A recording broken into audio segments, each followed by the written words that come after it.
우리가 오늘 함께 나눌 하나님의 말씀은 다니엘서 5장 17절에서 28절까지의 말씀입니다. 말씀의 제목은 같이 한번 읽어볼까요? 시작! 오늘 하나님의 저울에 나를 달아보라. 네, 제목만 들어도 어떤 말씀인지 딱 감이 오시죠, 그죠? 자, 오늘 말씀은 단지 아주 오래전에 바벨론 왕의 암울했던 실패에 관한 이야기를 하고 싶어서 끄집어낸 이야기가 아닙니다. 이 말씀은 이 자리에 앉아있는 우리 군우님들의 삶을 비추시는 하나님의 거울이 될 것이며, 특별히 새해를 살아가는 우리 마음을 흔들어서 깨우시는 우리를 위한 하나님 아버지의 사랑의 메시지가 될 줄 믿습니다. 하나님은 오늘 우리를 정죄하기 위하여서 이 말씀을 주시는 것이 아니라는 것을 제가 서두에 분명히 밝히고 말씀을 시작하고 싶습니다. 하나님은 오늘도 우리에게 아직 기회가 있단다, 아직 돌아올 수 있단다, 오늘 다시 시작하라는 사랑의 음성을 우리에게 말씀하시는 그 음성을 우리가 귀 기울이시면서 그 음성을 듣는 귀한 시간이 되시기를 간절히 축복드립니다. 사랑하는 군우님들, 다니엘서 5장은요, 특별히 다니엘서 이야기 중에 벨사살 왕이라는 벨사살 왕의 이야기를 시작하는데요. 벨사살 왕의 연애 이야기로 시작하고 있습니다. 주보를 보시면, 제가 주보를 만들었는데요. 주보를 보시면 첫 장에 있는 그림이 아주 유명한 그림입니다. 그 빛의 화가라고 부르는 렘브란트의 벨사살 왕의 연회라는 그림입니다. 자, 제가 프린터로 뽑아서 잘 안 보이지만 손가락이 나와서 벽에 글을 쓰는 모습들 우리가 잘 보실 수 있을 것입니다. 자, 이 장면을 오늘의 말씀으로 담고 있습니다. 자, 벨사살 왕이요, 1000명의 귀족을 불러서 연회를 했습니다. 잔치를 벌였어요. 아주 크고 화려한 파티를 벌였던 것입니다. 그날 밤 궁전에는 음악 소리가 가득했겠지요. 그리고 술잔은 흘러 넘쳤을 것이고 웃음과 환호가 궁전을 가득가득 채웠을 것입니다. 그런데 이 잔치는요, 아무 일이 없었던 평범한 날에 그냥 흔한 그런 잔치가 아니었어요.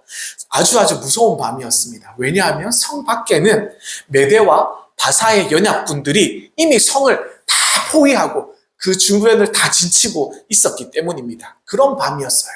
그럼에도 불구하고 벨사살 왕은 전혀 두려워하지 않았습니다. 왜냐하면 이 바벨론 성은요, 그 당시에 너무나도 크고 견고했던 성이었기 때문입니다.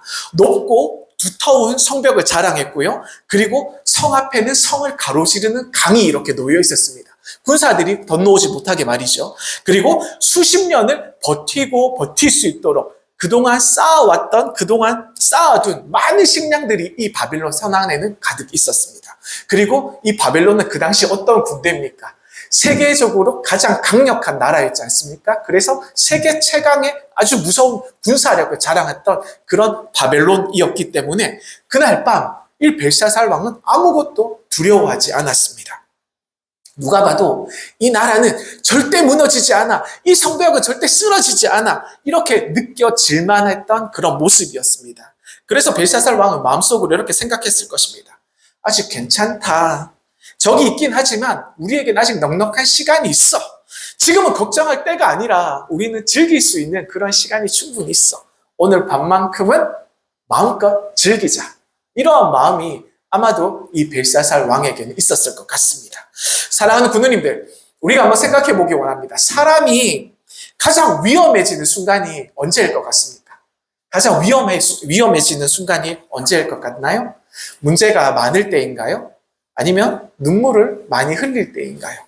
아무런 문제가 없어 보일 때, 우리는 이 정도면 괜찮다고 느낄 때, 마음이 우리가 너무나도 느슨해질 때, 그때가 가장 위험한 순간인 줄 우리는 경험을 통해서 이미 잘 알고 있습니다.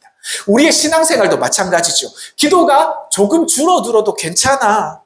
예배의 감격이 조금 없어져도 괜찮아. 말씀 앞에서 우리의 마음이 무뎌져도, 아무런 말씀을 드려도 우리 마음에 감각이 없어져도 조금 괜찮아. 이럴 때 바로 그때가 영적으로 가장 깊이 우리가 하나님 앞에서 무너지고 있는 순간이라는 것을 우리는 분명히 기억하고 하나님께 나아가야 될 것입니다. 우리는 반드시 이 순간이 우리에게 있어서 가장 위험한 순간이 될 수 있다는 것을 우리는 기억해야 하는 것입니다. 벨사살 왕의 잔치는요, 이 벨사살 왕의 이 연회는 단순한 술자리가 아니었습니다. 하나님이 없어도 괜찮아! 이렇게 외치는 하나님을 떠나버린 인생들이 모인 그런 모습이 그 잔치 가운데서는 가득히 있었다는 것입니다. 얼마나 마음 아픈 모습이었습니까? 그러나 우리 사랑하는 부누님들, 그 밤에도 이 벨사살 왕이 그 연회를 열었던 그 파티가 있었던 그 밤에도 우리 하나님께서는 그냥 참고 기다리시지 않으셨습니다. 사람들이 웃고 떠들 때, 취해 있을 때에도 하나님은 조용하게 그리고 분명하게 그 밤을요 다 지켜보고 계셨습니다. 그리고 우리가 반드시 기억해야 할 사실이 있습니다. 하나님은 우리가 방심할 때에도 하나님의 사랑은 멈추고 계시지 않고 있다는 것입니다. 하나님은 우리가 잊고 있을 때에도 우리를 포기하지 않으시고 우리가 돌이키기를 원하시며 기다리시는 우리 하나님 아버지이시기 때문입니다. 벨사살 왕은 몰랐습니다. 그 잔치가 그 왕의 마지막 기회가 될지 몰랐던 것입니다. 하나님께서 주신 마지막 경고의 시간이었던 것이죠. 사랑하는 구누님들, 오늘 우리가 이 말씀 앞에서 우리의 마음을 낮추시고 다시 하나님 아버지께로 우리가 돌아간다면 이 말씀은 무거운 심판의 말씀이 아니라 우리에게 있어서 사랑의 회복의 말씀이 될 줄 믿으시길 바랍니다. 잔치가 한참 무르익어갈 즈음이었습니다. 술에 취한 벨사살 왕이 갑자기 명령을 내립니다. 예루살렘 성전에서 가져온 그 금그릇을 다 가지고 오라. 예루살렘 성전에서 탈취했던 빼앗아왔던 그 금그릇을 다 가지고 오라 이렇게 시켰던 것입니다. 이 말은요, 술에 취해서 흥청망청 놀면서 그냥 단순하게 그냥 단순하게 명령한 그런 명령이 아니었습니다. 이 명령에는요 어떤 의미가 있냐면 하나님을 향한 공개적인 모독이 이 명령에 담겨져 있었다는 것입니다. 우리가 한번 생각해 보세요. 그 금그릇은 예루살렘에서 썼던 그 금그릇들은 어떤 그릇입니까? 아무 때나 사용하는 그릇입니까? 아무 장소에서나 아무 잔치에나 흔하게 사용할 수 있는 그런 물건이 아니잖아요. 그 금그릇들은 하나님의 성전에서 하나님께만 예배드릴 때에 하나님께만 예배드리기 위해서 구별되어 거룩하게 사용했던 거룩한 그릇들이었습니다. 그 그릇에는요, 왜냐하면 수많은 눈물의 기도가 담겨져 있었고 회개의 제사가 그 그릇에 담겨져 있었고 하나님을 향한 간절한 부르짖음이 그 그릇에 담겨 있었기 때문입니다. 그런데 이 벨사살 왕은요, 그 거룩한 그릇들을 단지 술을 부어서 마시는 그냥 흔해 빠진 잔으로 사용했던 것입니다. 왕과 귀족들 그리고 왕후들, 후궁들까지 그 거룩한 그릇으로 술을 부어라 마셔라 하시며 웃고 떠들면서 심지어는 금과 은과 구리, 새와 나무와 돌로 만든 보지도 못하고 듣지도 못하는 사람들이 만든 우상들을 찬양하고 있었다는 것입니다. 하나님 보시기에 얼마나 마음이 아프셨겠습니까? 사랑하는 구누님들, 이 장면이 무서운 이유는요, 왜 그러냐면 벨사살 왕이 하나님을 부인했기 때문에 이 장면이 무서운 이유가 아니에요. 벨사살 왕은 하나님이 없다고 말하지 않았습니다. 벨사살 왕은 단지 하나님을 가볍게 여겼을 뿐이었습니다. 벨사살 왕은요, 하나님을 두려워할 뿐이 아니라 조롱해도 괜찮을 존재로 만들어버렸다는 것입니다. 그래서 무서운 이유가 되는 것입니다. 하나님을 경외의 대상이 아니라 우리가 하나님을 무섭고 떨리는 마음으로 예배하는 분이 아니라 잔치의 배경 정도로 만들어버렸던 것이 이 벨사살 왕이란 말입니다. 사랑하는 구누님들, 하나님께서 가장 마음 아파하시는 순간은 우리가 하나님을 미워할 때가 아닙니다. 우리가 하나님을 싫어할 때가 아닙니다. 우리가 하나님을 부인할 때가 아니에요. 우리가 하나님을 당연하게 여길 때, 우리가 하나님을 당연시 여길 때, 이 정도는 괜찮겠지, 한 번 정도는 넘어가 주시겠지, 지금은 바쁘니까 나중에 회개해야지 라고 생각할 때 이러한 마음들이 바로 거룩을 장난처럼 여기게 만드는 시작이 되는 것입니다. 그래서 오늘 말씀은 우리에게 조용히 그리고 진지하게 묻고 계시는 것입니다. 하나님께 드려야 할 시간을 너무 쉽게 세상에 내어주고 있지는 않습니까? 예배의 기다림이 아니라 의무처럼 우리가 예배를 드리고 있지는 않습니까? 죄 앞에서 이쯤이면 괜찮겠지, 이 정도면 괜찮다고 스스로 위로를 하면서 스스로 설득을 하면서 마음을 무뎌지게 만들지는 않고 계시는지요? 사랑하는 우리 군우님들, 거룩은 어느 날 갑자기 무너지는 것이 아닙니다. 아주 작은 타협, 그리고 아주 작은 가벼운 생각, 그리고 이러한 작은 것들 하나하나에서부터 우리 마음속에서부터 이 거룩은 무너져 내리기 시작하는 것입니다. 그러나 우리가 기억하길 원합니다. 이 말씀 속에서는요, 하나님의 진노만 담겨 있는 그런 말씀이 아니에요. 여전히 하나님의 사랑이 담겨져 있기 때문입니다. 남겨져 있기 때문입니다.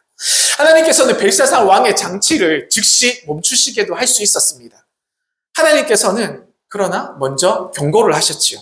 그 경고는 내가 너를 심판하겠다 이렇게 무서운 메시지를 던지는 경고가 아니라 돌이켜오라는 하나님의 사랑의 외침이 그 안에 담겨져 있었던 것입니다. 사랑하는 군우님들, 하나님은 오늘도 우리를 내팽겨 쳐버리시기 위해서, 우리를 버리기 위해서 이 말씀을 주시는 것이 아니에요. 다시 거룩한 자리로 돌아오라고, 다시 예배의 자리로 돌아오라고, 다시 우리에게 거룩을 회복하라고 이 말씀을 주신 줄 믿습니다. 그래서 우리가 분명히 기억해야 할 점이 있어요. 우리가 우리의 이 거룩을 가볍게 여길 때 하나님께서 우리에게 반드시 우리에게 경고를 하신다는 무서운 말씀입니다. 그 경고는 우리를 무너뜨리기 위한 것이 아니라 우리를 살리기 위한 하나님 아버지의 마지막 사랑의 메시지라는 것을 우리는 반드시 기억해야 될 것입니다. 사랑하는 군우님들, 술과 웃음, 음악으로 가득했던 그 연애의 그날 밤, 벨사살 왕의 잔치는 절정으로 치닫고 있었습니다. 왕과 귀족들은 웃고 취해 있었고 후궁들은 흥청거리면서 춤추고 노래하며 즐기고 있었지요. 그러나 그 순간 아주 놀라운 일이 벌어집니다. 놀라운 일이 일어나지요. 다니엘서 5장 5절은 이렇게 말합니다. 그때에 사람의 손가락들이 나타나 왕궁 촛대 맞은편 석회벽에 글자를 쓰는데 왕이 그 글자를 쓰는 손가락을 본지라. 사랑하는 군우님들, 그 손에 있는 손가락 하나가 1000명의 잔치를 순식간에 얼어붙게 만들었습니다. 그 잔치를 멈추게 했습니다. 그 손가락 하나가 왕의 웃음을 얼어붙게 만들었습니다. 그 벽에 나타난 그 손가락 하나가 바벨론 제국의 수뇌부를, 그 심장을 흔들어 놓았습니다.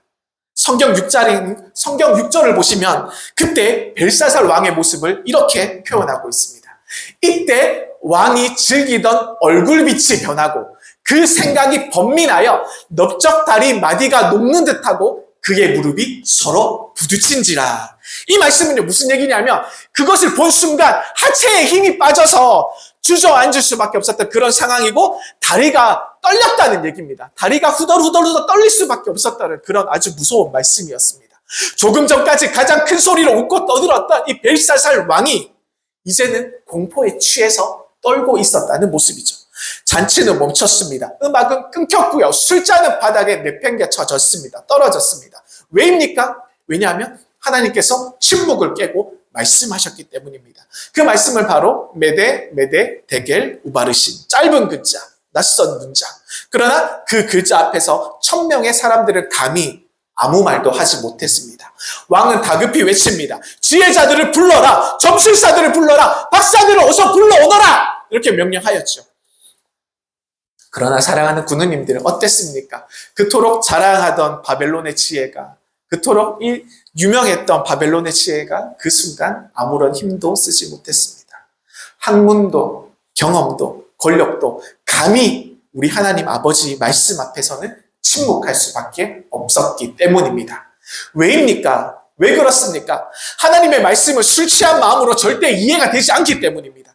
교만한 마음으로는 하나님의 말씀을 절대 해석할 수 없기 때문입니다. 죄를 끌어안는 그런 상태로서는 하나님의 음성을 아무리 들어도 들을 수가 없기 때문입니다. 그때에 왕비 한 사람이 잔치 자리에 없던 한 사람을 생각해냈습니다. 늘 기도하던 사람, 늘 말씀 앞에 서 있던 사람, 늘 하나님을 두려워했던 사람, 바로 다니엘이었습니다. 다니엘은요, 그 잔치에 초대받지 않았습니다. 그러나 하나님은 다니엘을 기억하고 계셨습니다. 사람들은 술에 취해 있었지만 다니엘은 늘 깨어 기도하고 있었기 때문입니다. 사람들은 성전의 금그릇을 술잔으로 사용하면서 술을 붓고 마시고 그렇게 놀았지만 다니엘은 언제나 하나님을 경외하고 있었기 때문입니다. 사람들은 하나님을 잊어버렸지만 하나님은 다니엘을 잊지 않고 있었습니다. 사랑하는 군우님들, 하나님은 언제나 깨어있는 한 사람을 통하여서 시대를 흔드시는 것인 줄 믿으시길 바랍니다. 1000명의 잔치보다 한 사람의 무릎 꿇음을 더 귀하게 여기시는 우리 하나님을 믿으시길 바랍니다. 왕의 번세보다, 왕의 권세보다 기도하는 성도의 눈물을 들으시는 우리 하나님 아버지, 그 하나님께서 다니엘을 그 자리로 부르셨습니다. 이 장면에서 우리는 마음이 너무나도 무거워지는 것을 느낄 수 있습니다. 혹시 우리가 지금 이 자리에 우리 모습이 지금 우리가 잔치 자리에만 우리가 머물러 있지는 않습니까? 하나님의 손가락이 벽에 글씨를 쓰고 있는데도 우린 아직도 웃고 떠들고 즐기고 있지는 않습니까? 이 장면 속에서도 우리는 하나님의 사랑을 발견하시기를 간절히 소망드립니다. 하나님은 아무런 말 없이 멸하지 않았어요. 하나님은 먼저 경고를 하셨습니다. 하나님은 깨달을 기회를 분명하게 주셨던 거예요. 손가락 하나로 잔치를 멈추시게 했던 이유는 멸망시키기 위함이 아니라 돌아오라고 돌이키기 위함이었던 것입니다. 오늘도 하나님은 큰 소리로 말하는 것이 아니라 작은 손길로, 그리고 우리의 양심의 벽에, 그리고 말씀의 벽에 우리의 삶을 향해서 우리에게 조용히 우리를 향한 메시지를 적고 계시는 줄 믿으시기 바랍니다. 사랑하는 군우님들, 그 손가락 앞에 우리는 오늘 어떠한 자세로 서 있습니까? 우리는 두려움으로 숨을 것입니까? 아니면 다니엘처럼 하나님 앞에 서는 길을 우리는 선택하시겠습니까? 잔치는 멈췄습니다. 하나님의 부르심이 시작되었지요. 그리고 하나님은 지금도 그때와 마찬가지로 지금도 깨어있는 한 사람을 찾고 계시는 줄 우리는 믿으시길 바랍니다. 사랑하는 군우님들, 마침내 다니엘이 벨사살 왕 앞에 섰습니다. 술 기운이 가시지도 않은 왕 앞에, 공포에 질려서 얼굴이 굳어있는 그 왕 앞에 다니엘은 어떠한 타협도 없이 담당하게, 그러나 이 왕의 전곡을 찌르는 말을 담대하게 전합니다. 한번 보시겠습니다. 제가 18절, 20절, 21절 말씀을 준비했습니다. 왕이여, 지극히 높으신 하나님이 왕에 붙인 느부갓네살에게 나라와 큰 권세와 영광과 위엄을 주셨습니다. 그가 마음이 높아져서 뜻이 완악하여서 교만을 행하였습니다. 그가 그의 왕위를 폐한 바 되었고, 그래서 그의 왕위가 폐한 바 되었고 그의 영광을 빼앗았습니다.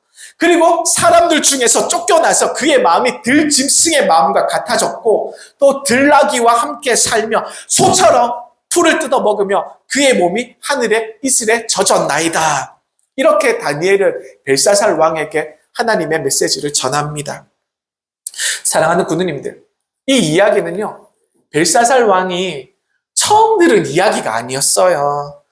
왜냐하면 어린 시절부터 궁전 안에 수많은 이야기를 벨사살 왕이 듣고 자라왔기 때문입니다.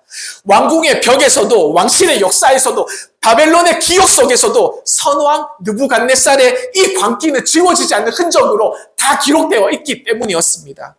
벨사살 왕은 이미 알고 있었던 것입니다. 교만하면 하나님께서 낮추는 것, 그리고 하나님께서 생명과 권세까지 주관하신다는 것, 그리고 회개하면 다시 회복시켜 주시는 우리 하나님이시라는 이 모든 사실을 벨사살 왕은 이미 알고 있었던 것이에요. 그런데 다니엘은 한 문장으로 벨사살의 인생을 정리합니다. 다니엘서 5장 22절 말씀입니다. 우리 함께 읽겠습니다. 시작. 벨사살이여, 왕은 그의 아들이 되어서도 이것을 다 알고도 아직도 마음을 낮추지 아니하고, 이것을 다 알고도 아직 마음을 낮추지 않았다는 경고를 다니엘은 하고 있는 것입니다. 이 말보다 더 무서운 말이 어디 있겠습니까? 몰라서 범한 죄가 아니라 알면서도 외면했던 죄, 깨달으면서도 미룬 죄, 하나님의 경고를 들으면서 웃어 넘기는 죄라고 말하고 있는 것입니다. 하나님 앞에서 가장 두려운 상태는 죄를 짓고도 뻔뻔하게 울지 않는 것이 아니라 죄를 알고도 아무 느낌이 없는, 아무런 무감각이 없는, 무감각을 느끼는 그런 상태가 우리가 하나님 앞에서 가장 두려워해야 될 상태인 줄 우리가 아셔야 됩니다.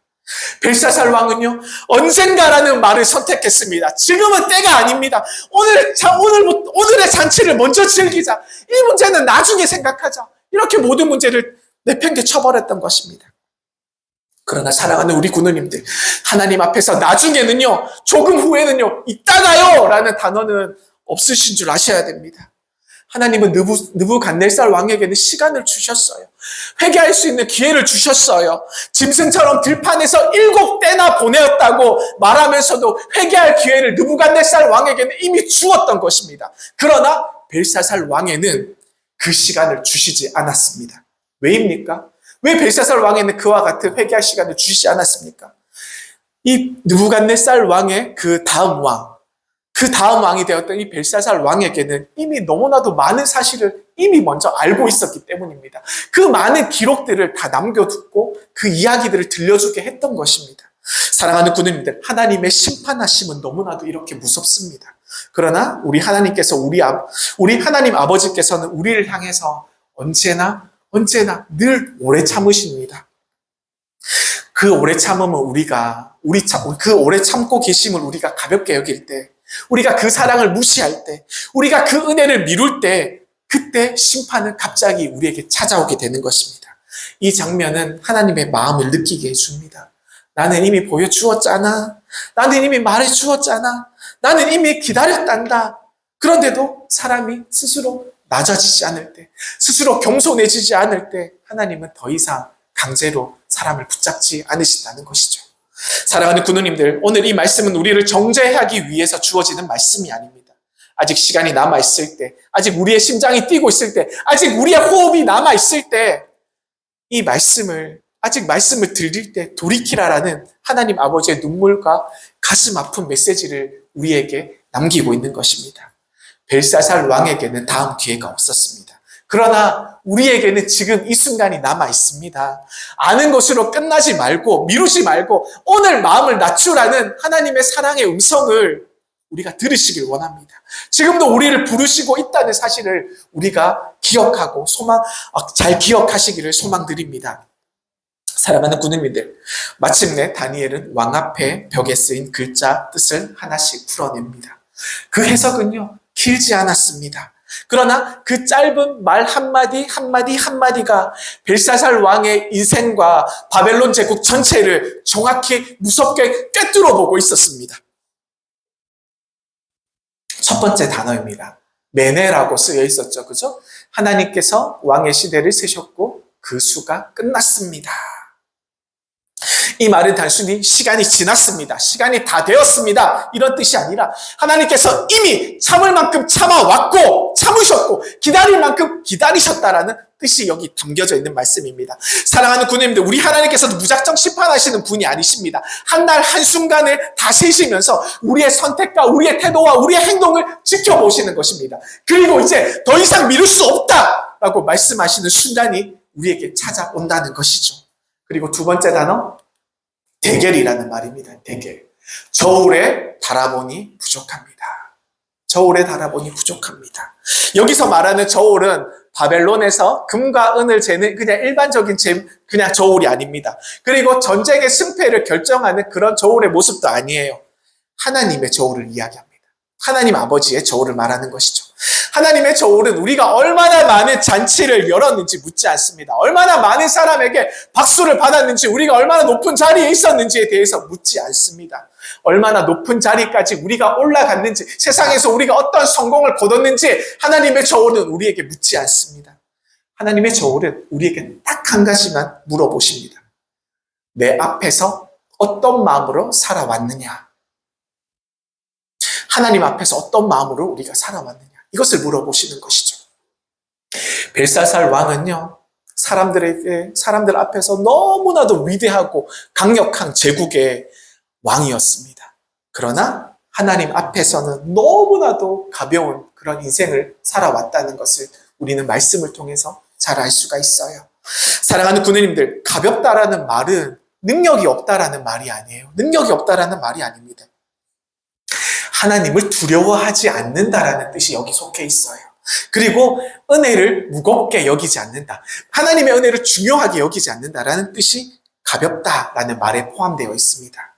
마지막으로 다니엘은 말합니다.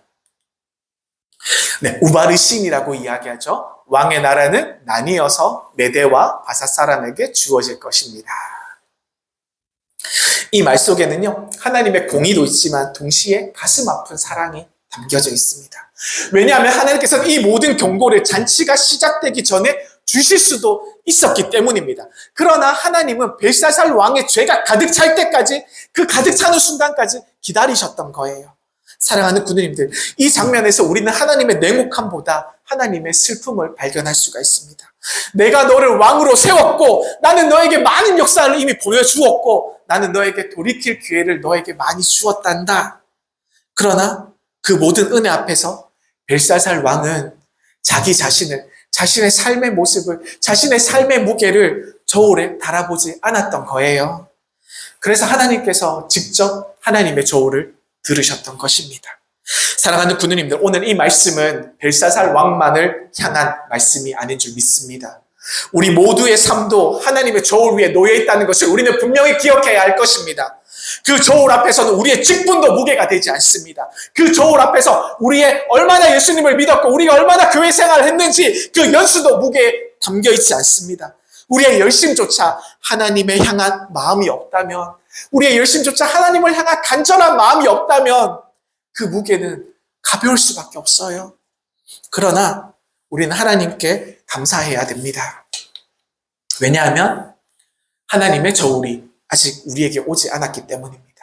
아직 우리에게는 오늘이라는 시간이 남아있기 때문입니다. 하나님은 우리를 멸망시키기 위해서 저울을 드시는 분이 아니라 지금이라도 돌이키면 구원하시기 위해서 저울을 보여주시는 분이시기 때문입니다. 오늘 저와 사랑하는 군우님들이 하나님의 저울 앞에 다시 무릎을 꿇을 수 있다면 하나님 앞에서 우리의 인생은 결코 가볍지 않은, 하나님께서 보시기에 아름다운 인생이 될 줄 믿으시기 바랍니다. 사랑하는 군우님들, 하나님의 말씀은 언제나 동일합니다. 그러나 말씀 앞에서는 사람들의 태도에 따라서, 사람들의 행동에 따라서 그 결과가 전혀 다르게 나타난다는 것이죠. 다니엘서 5장의 말씀은 벨사살 왕을 무너뜨린 무서운 말씀이었습니다. 그러나 바로 그 말씀, 메네 데겔 우바르신, 하나님 메네 데겔이라는 하나님의 저울의 언어는 한 세기 후 전혀 다른 한 사람을 살려내는 말씀이 되었던 것입니다. 네, 1903년 조선 땅에 영적으로 아주 깊은 어둠 속에 있었습니다. 선교사들은 열심히 사역을 감당하였지만 잘 되지 않았어요. 열매는 보이지 않았습니다. 복음을 열심히 전했지만 이때 조선 사람들의 마음은 쉽게 변하지 않았습니다. 그 가운데 미국에서 온 한 선교사, 로버트 하디 선교사라는 분이 계셨어요. 이분은 너무나도 신실하고 성실한 분이셨습니다. 게으르지 않았고 모든 사역들마다, 모든 선교 사역들마다 최선을 다해서 하나님 앞에 노력했던 분이었습니다. 그러나 어느 날 하나님 앞에서 자기의 인생을 가만히 들여다보았습니다. 하나님 앞에서 자신의 삶을, 자신이 어떤 길을 걸어왔는지 자세히 내려다보았습니다. 그리고 그때 하디 선교사님의 마음에 떠오르는 한 단어가 있었습니다. 그 단어는 데겔, 밑에 적혀있는 데겔, 달아보니 부족합니다 라는 말이었습니다. 사랑하는 군우님들, 이 고백은 결코 우리가 쉽게 할 수 있는 고백이 아니죠. 나는 열심히 했다라고 하는 말이 더 쉽습니다. 환경이 너무 어려웠습니다. 그 조건이 모두 다 이것들을 다 받쳐주지 않았습니다. 나는 노력했지만 이것들이 잘 안 되었습니다 라고 말하는 것이 훨씬 더 안전하고 훨씬 더 좋은 변명으로 들릴지 모릅니다. 그러나 이 하디 선교사님은 어떠한 변명도 하지 않았습니다. 자신의 선교 사역을 자랑하지 않았습니다. 그는 말했습니다. 지난해 나의 사역을 돌아보고 그 결과를 볼 때 모든 것 위에 데겔이라는 한 단어, 측량해 보니 부족함이 나타났다라는 단어가 기록해야 됨을 느낍니다. 그 순간 이 선교사님은요, 하나님의 저울 앞에서 도망치지 않았습니다. 벨사살처럼 잔치를 계속해서 열지 않았습니다. 엎드렸습니다. 하디 선교사님은 회개하고 주님께 나아갔던 것입니다. 조용한 후회가 아니었지요. 조용한 개인적인 후회가 아니고 개인의 회개가 아니었습니다. 사람들 앞에 드러내놓고 자신의 회중 앞에서 자신의 죄를 고백하던 그런 회개였던 것입니다. 그리고 이 말씀 앞에 눈물로 자신을 회개했습니다. 나의 교만이 조선을 가로막았습니다. 나의 사랑 없으니 이 복음을 가로막았습니다. 나의 기도가 너무나도 작았습니다. 나의 헌신이 너무나도 부족하였습니다. 이 하디 선교사가 그때 그냥 후회하는 마음으로 지나쳐 버렸다면 평양 대부흥운동은 일어나지 않았을 것입니다. 이 하디 선교사의 이 회개로 말미암아서 여기 보시면 1903년 원산 부흥운동이 먼저 일어나고요. 그리고 1908년 평양 대부흥운동까지 연결되게 되는 아주 놀라운 대부흥운동의 시작이 여기 이 하디 선교사의 회개에서부터 시작했던 것입니다. 이 하디 선교사님은요, 하나님의 그 말씀의 경고 앞에서 철저하게 엎드려서 회개하였던 것입니다. 자신의 무능함과 교만과 사랑의 부족함과 그리고 영적 능력의 부족함을 하나님 앞에 내려놓고 철저하게 고통스럽고 부끄러운 참회의 고백을 회중 앞에 다 드리고 하나님 앞에 드리고 나섰을 때 성령께서는 놀라운 역사를 이 땅에 불어 일으켜 주었습니다. 성령께서 역사하셔서 평양 대부흥운동까지 놀라운 역사가 일어났던 것입니다. 사랑하는 군우님들, 벨사살 왕은 같은 경고를 듣고도 어땠습니까? 마음을 돌이키지 않았습니다. 그리고 자신의 마음을 더 교만하게 더 높였습니다. 그러나 하디 선교사는 같은 경고의 말씀을 듣고도 가장 작은 난이로, 가장 낮은 자리로 내려와서 회개하는 모습을 발견하게 됩니다. 한 사람을 말씀을 무시했고 한 사람을 말씀 앞에 무너져 내렸습니다. 그리고 놀랍게도 그 자리에서 하나님께서는 새 일을 시작하셨습니다. 1908년 평양 대부흥운동은 위대한 설교에서 시작된 것이 아니에요. 대단한 전략에서, 대단한 계획에서 시작한 그런 운동이 아니었습니다. 한 사람의 대결 앞에서, 한 사람의 말씀 앞에서, 그 회개 무너져 내리는 그 눈물 앞에서 시작되었던 것입니다. 사랑하는 군우님들, 하나님의 말씀은요, 우리를 정죄하기 위해서 우리에게 주시는 말씀이 아니에요. 살리기 위한 것입니다. 우리를 살리기 위해서 하나님께서 주시는 것입니다. 벨사살 왕에게는 마지막 경고가 되었지만 하디 선교사님에게는 새로운 생명의 출발의 문이 되었던 것입니다. 오늘 이 말씀 앞에서 우리는 어떠한 선택을 할 것입니까? 잔치를 계속 하시겠습니까? 아니면 우리가 하나님의 말씀 앞에 엎드려지시겠습니까? 같은 말씀, 다른 선택, 그리고 전혀 다른 결말을 우리는 알 수가 있습니다. 우리의 선택이 이 문경 땅에 대부흥을 이끌 수가 있습니다. 우리의 엎드러짐이 이 한국 땅에 다시 부흥의 바람을 일으킬 수 있다는 것을 우리가 믿으며 하나님 앞에 나서시기를 간절히 축복드립니다. 사랑하는 군우님들, 이제 우리는 정직해져야 합니다. 벨사살 왕의 이야기를 들으면 마음 한편에 이런 생각이 들지 않습니까? 나는 그래도 벨사살 왕보다 낫지 않냐. 그래도 이 사람보다는 우리가 더 낫지 않나. 그러나 하나님의 저울 앞에서는 그 누구도 예외가 없습니다. 왕도 선지자도 목회자도 우리 군우님들도 모두 다 동일하게 하나님의 저울 위에 올라서게 될 것입니다. 그리고 솔직하게 말하면 우리가 너무나도 부족하지 않습니까? 우리는 너무나도 연약하지 않습니까? 그리고 저 또한 너무나도 부족함을 매일매일 느낍니다. 기도의 분량이 부족합니다. 사랑의 깊이가 부족합니다. 믿음이 너무나도 부족합니다. 하나님을 향한 두려움보다 세상을 향한 계산이 너무나도 더 빨리 돌아갈 때가 너무나도 많이 있다는 것입니다. 사랑하는 군우님들, 만약에 하나님의 저울이 오직 우리의 행위만을 계산한다면 이 설교는, 오늘의 제가 드리는 이 설교는 두려움으로 끝이 나야 하는 것이 맞습니다. 그러나 우리에게는 여전히 복음이 남아 있습니다. 하나님께서 친히 그 저울 앞에 한 분을 세우셨습니다. 누구시겠습니까? 그분은 바로 우리 주 예수 그리스도이십니다.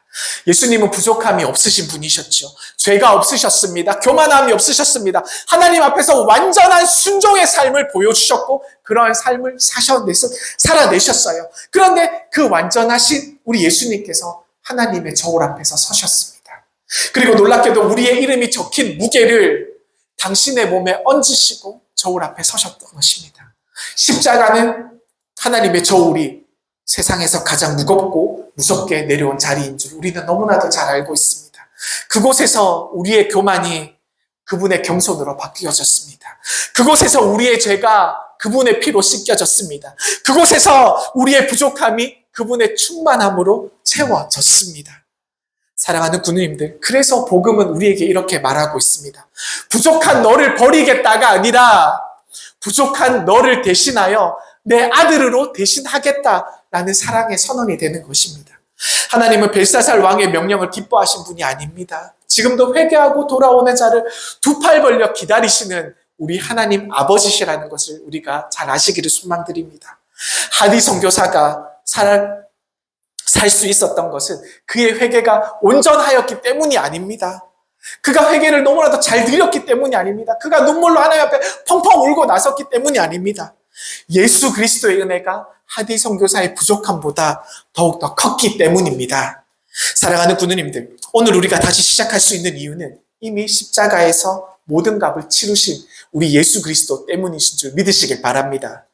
하나님의 저울 위에서 우리가 더 이상 두려워할 필요가 없습니다. 왜냐하면 우리의 이름 위에 이렇게 기록되어 있기 때문입니다.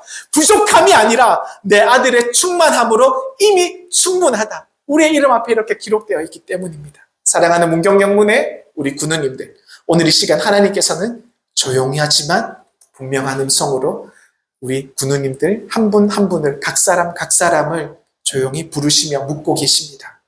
오늘 너는 나의 저울에 달아보겠느냐? 그럼에도 불구하고 너는 나에게로 돌아오겠느냐? 이 질문을 우리를 몰아붙이기 위한 질문이 아닙니다. 정죄하기 위한 그런 질문도 아니에요. 우리를 살리고 싶어서, 우리를 놓치고 싶지 않아서 우리에게 주시는 하나님의 마지막 초청의 음성인 줄 우리가 들으시길 바랍니다. 벨사살 왕에게도 이 질문이 있었습니다. 동일한 질문이 있었습니다. 그날 밤 잔치가 끝나기 전에 돌아올 시간이 분명히 있었지요. 그러나 벨사살 왕은 잔치를 멈추지 않았잖아요. 자기 자신을 내려놓지 않았잖아요. 반면에 이 하디 선교사는 그 질문 앞에서, 하나님의 질문 앞에서 한 발짝도 뒤로 물러서지 않고 바로 하나님 앞에서 무릎 꿇고 눈물로 회개하였습니다. 그리고 그 눈물의 결단 위에 하나님은 놀라운 역사를 다시 쓰시기 시작하셨던 것입니다. 사랑하는 우리 구누님들, 우리는 오늘 그 갈림길 위에 서 있습니다.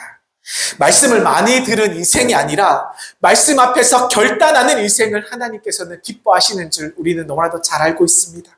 오늘이 바로 그날입니다. 내일이 아닙니다. 조금 더 여유가 생기면이 아니에요.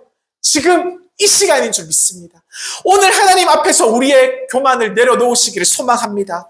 나는 괜찮습니다. 나는 아직 괜찮아요. 라는 말을 내려놓고 나는 너무 부족합니다. 하나님 저를 용서해 주옵소서. 라는 이 회개의 고백으로 같이 나아가시기를 소망드립니다. 오늘 우리 하나님 앞에서 우리의 죄를 숨기지 않고 인정하면서 우리가 모든 것을 하나님께 쏟아놓으며 눈물로 회개하며 엎드려 집으로 하나님께 나아가기를 소망드립니다. 하나님은 드러난 죄를 책망하시기보다는 고백된 죄를 모두 다 용서하시는 분이시기 때문입니다. 오늘 우리 하나님 앞에서 우리의 삶을 다시 드리시길 원합니다. 지금까지의 실패도, 지나온 세월의 후회도, 흘려보낸 모든 잘못된 시간들도 우리 모두 다, 이 모든 것들을 우리 모두 다 주님의 손에 맡겨드리기를 소망드립니다. 사랑하는 구누님들, 우리 하나님께서는요, 완벽한 사람을 부르시지 않으세요. 완벽한 사람을 찾으시지 않으세요. 우리 하나님께서는 회개하는 사람을 붙드십니다.